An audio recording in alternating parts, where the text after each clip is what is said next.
Great. Okay, so without further ado, I'm going to hand over to Anne. Anne, welcome. Thank you very much. It's really nice to be here. Thanks for inviting me to speak to you today. Weather's turned a little bit, so it's nice to be indoors for a change. I don't know about you, I live in the Lake District. It's absolutely freezing up here. I don't know how it is down there, closer to the equator, I guess, so it'll be a bit warmer. So I've been asked to come and speak to you today just to share our experience of opening up our workspaces again. I mean, it's a huge topic for everybody at the moment, and we could only do a whistle-stop tour of it, I guess, and deal in generics today.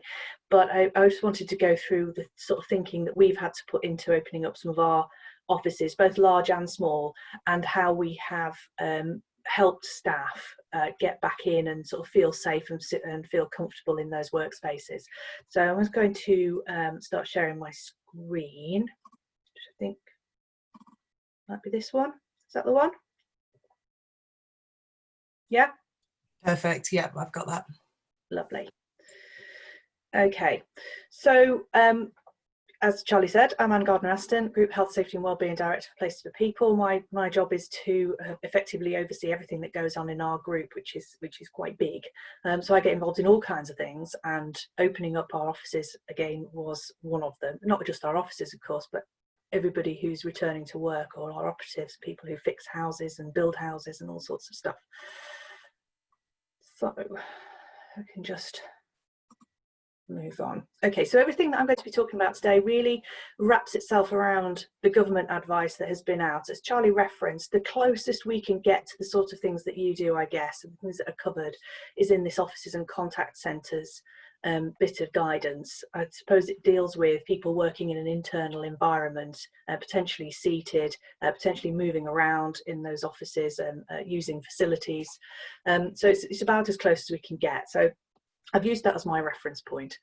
What we'll be just taking a quick walk through is the kind of obligations that guidance puts on you, because although they call it guidance, I think any employer or any provider of workspace will be expected to have looked at this guidance and taken note of it and activated it as far as possible. So I don't suppose anybody will be a stranger to risk assessment, and it applies just as much to reopening offices as it does to any kind of work activity. There's been a lot of talk about assessing risks in the workspace, and that is risks from particularly transmission of coronavirus. So you would be expected to do a risk assessment, but you don't need to do it as formally as you might if you are a large employer, for example. So if you have 5 employees or more, you're obliged to write down all your risk assessments and you know, have them published and you know, so your employees can see them all the time. If you don't employ 5 people, you don't need to write them down. But I think in these scenarios, users of your workspaces might want to see the risk assessment that you've done. Everything that we discuss after this will form part of that risk assessment and things for you to think about.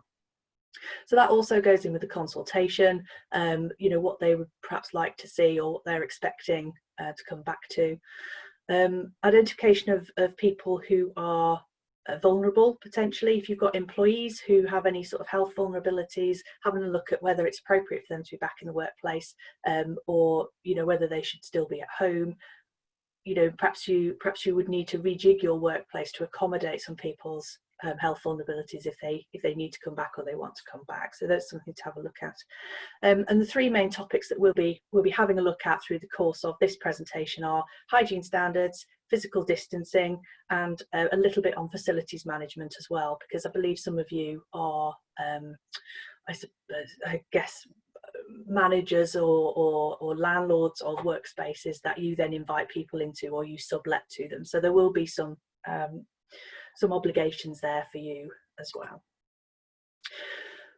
So if we start off with the people and workspace management, because I think this is probably where most of you will be looking for your information or your guidance.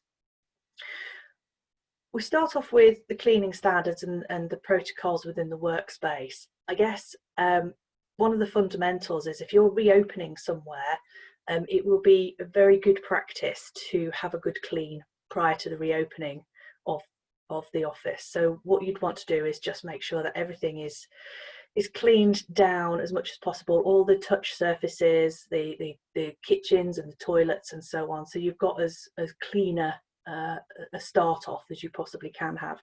There's quite a lot of guidance online about what sort of cleaning products to use, but by and large it's a 60% chlorine solution type cleaning product, and they are readily available. These are not specialist cleaning products necessarily, you can get them from the supermarket. So identifying those touch surfaces and what might really be things that you would regularly clean down is also a good planning exercise as well. So if you are looking to throw the doors open, it's probably a good idea to have a think about how people move around your building. Where do they go? What's the frequency of movement through corridors, into facilities, through lobbies, etc. And just have a look at all those sort of touch surfaces where people might put their hands down unwittingly quite often. They just don't think about it necessarily. What we have been doing is having a look at where to place sanitizers. So if you are going to provide some cleaning solutions, desk wipes or surface wipes and hand sanitizer, have a look at where you might want to place those. So we've put them next to our lifts, for example, or inside our lifts as well, so that you've got somewhere where buttons are being pressed all the time. So those are quite, we put them on the outside of the toilets as well, so that you can sanitize your hands after touching door handles, etc. So it's just those areas where you might think, well, you don't necessarily want to clean down all the time, but you know, people can actually protect themselves from any sort of transmission. So that sort of strategic placement of all these sanitizers. And I think also what you can do as building owners, managers, you can set some rules as well. One of the rules that we've set is a clean as you go policy. So we touched on the subject of kitchenettes earlier. We are not allowing people to eat anywhere other than at their desks, but that comes with an obligation to make sure you're cleaning everything down afterwards first, and desk wipes are provided for that very reason, surface wipes.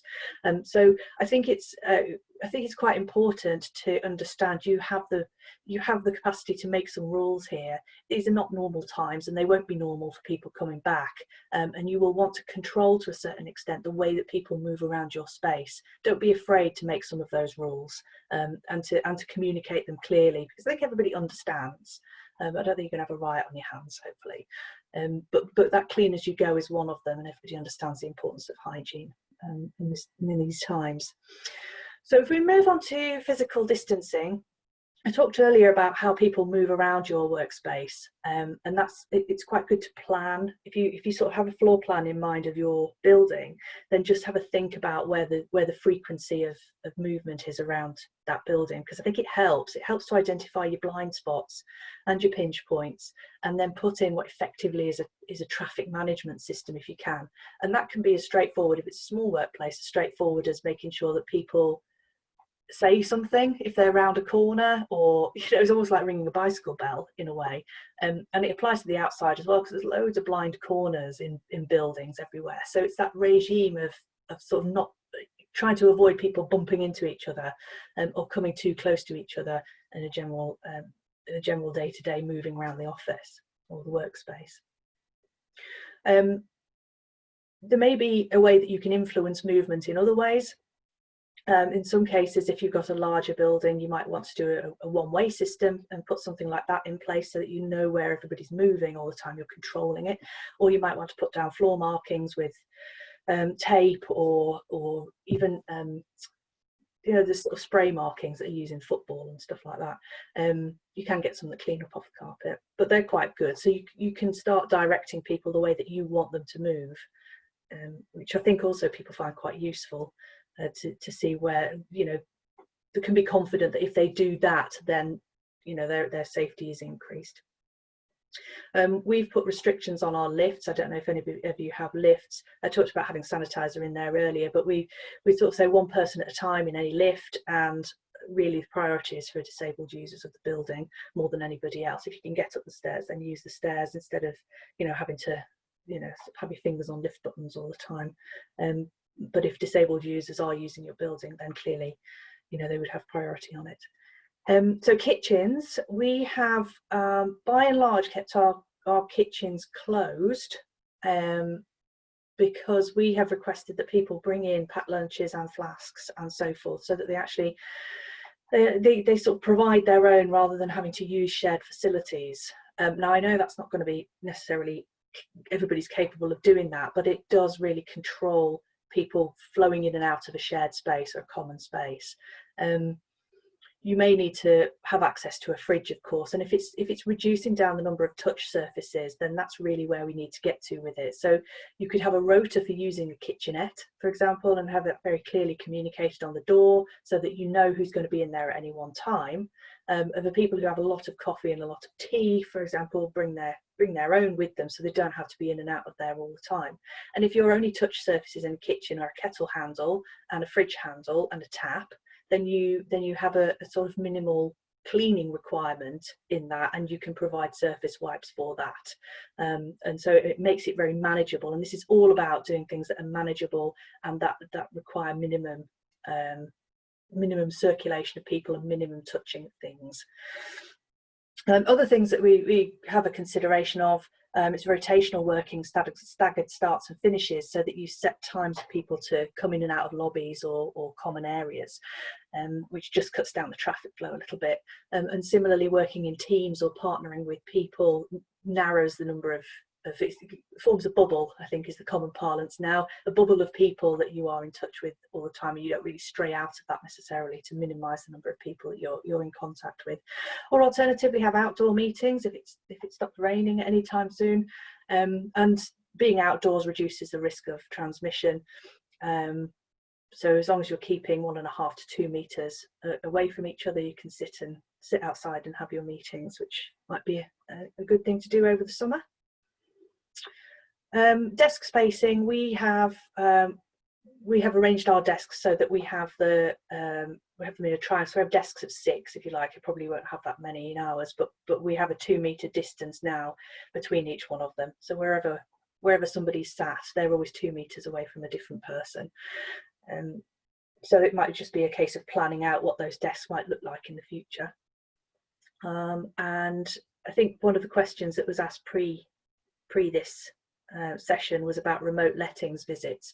How to show people workspaces. We do a lot of remote lettings, which I think we can do because we're quite a large organisation and we can manage that. If you can manage that, then that's great. If you can do video lettings and record the space first and then show it to people, then that's absolutely fine. If you have to do a physical lettings meeting, then clearly the idea of physical distancing just applies. So you would show somebody around in a normal way, just keep your distance from them and make sure you're cleaning down all the surfaces afterwards. Okay, so if you move on to, I'm conscious of time, so if we just move on to facilities management. So those of you who are responsible for some of the services within buildings, or it's your responsibility to maintain or test and inspect, etc. This might be useful for you. We started up our heating and ventilation systems 2 weeks before we opened our offices. So our offices are opening up on the 8th, next Monday. So we started up running things 2 weeks ago, firstly to make sure that they're safe and that they're in working order, because of course to get an operative out to fix them is going to take longer than it normally would.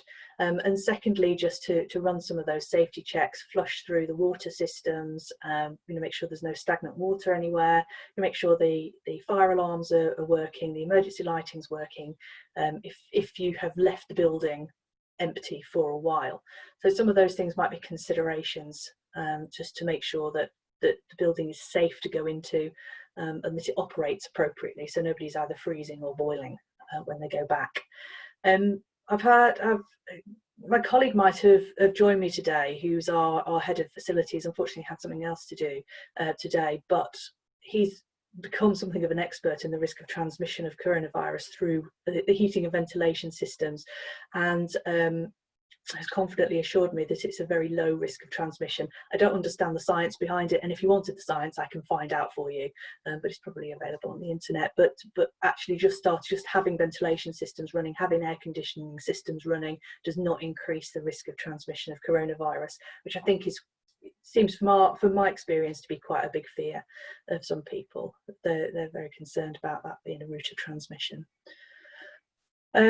Just one of the things I would say about the fire safety side of things, the fire evacuation procedures is something that we had to have a think about, because when we've risk assessed a building, what we're doing is trying to put in measures that make sure people don't have to wear PPE, because wearing masks all the time in particular and gloves it's not nice. It's certainly hot. It can be uncomfortable. It might not fit properly. It feels all wrong, and it's difficult to sustain. So all of the other measures that you put in around the safety of people within your building ought really to have PPE as very much an afterthought. The only thing that I would say is that if you are conducting a fire evacuation, then that makes social physical distancing very much harder. And when you're at muster points, you might have to sort of be in relatively close contact with people, depending on how many people are in the building itself. So I would have a look at what your fire evacuation procedures might look like, and whether people ought to have a mask handy, because of that, being unable to be physically distancing from people whilst you're thundering down the staircases, etc. Okay. So I think that sort of covers really everything that I wanted to just flag up with you. All the stuff that I've talked about, really, if they're considerations and you're saying, right, okay, I can tick that off, I can tick that off, I can tick that off, and this is what we're doing to control this, this, and this, you've effectively got yourself a risk assessment. And what you need to do is just make sure that those rules that you've set are really clear for the people using the building. Like I say, I don't think people are necessarily averse to following rules. The feedback that we have from some of our staff who have already started back at work is that they appreciate a rule-based system for now, because they are nervous about coming back. They don't know what to expect. They need the confidence of somebody who manages a building to know that they've thought about all of this stuff, and that they can confidently say, yes, we've thought about it, and this is the solution that we've got, and we expect everybody else who's in this building to be working to the same protocols and rules. So really, really big dash through that, but I'm happy to take any question. There should be a word questions up there. I'm happy to take any questions if you want to fire them at me. Great, thank you so much, Anne. I think that was, yeah, I thought that was really, really helpful. A really good kind of whistle-stop tour through the kind of key considerations.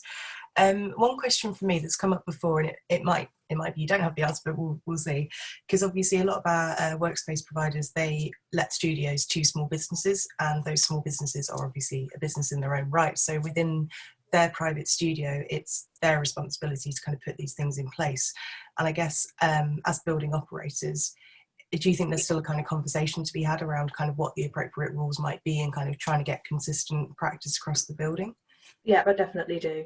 And again, as a building owner, you're not going to necessarily be telling people what they have to do inside that shared space, but they will be using the common areas, and they will be interacting potentially with other users of the building. So everybody really has to sign up to the same rules. And as the building operator, you have that right to say, the building needs to be used in this way. These are the fire evacuation procedures. This is the circulation route. This is the rota for the kitchen. You know, this is how we manage toilet visits, which is a whole, you know, blows your mind when you try and think about how you possibly, yeah. So I can't advise you on that. I've got to be honest with you. I can't advise you, because you know, you either run a rota system and kind of infringe people's rights, or you make it very much a sort of communication effort. So you have something on outside of a door that says somebody's using this toilet. That's the only real way of doing it. So yes, in answer to your question,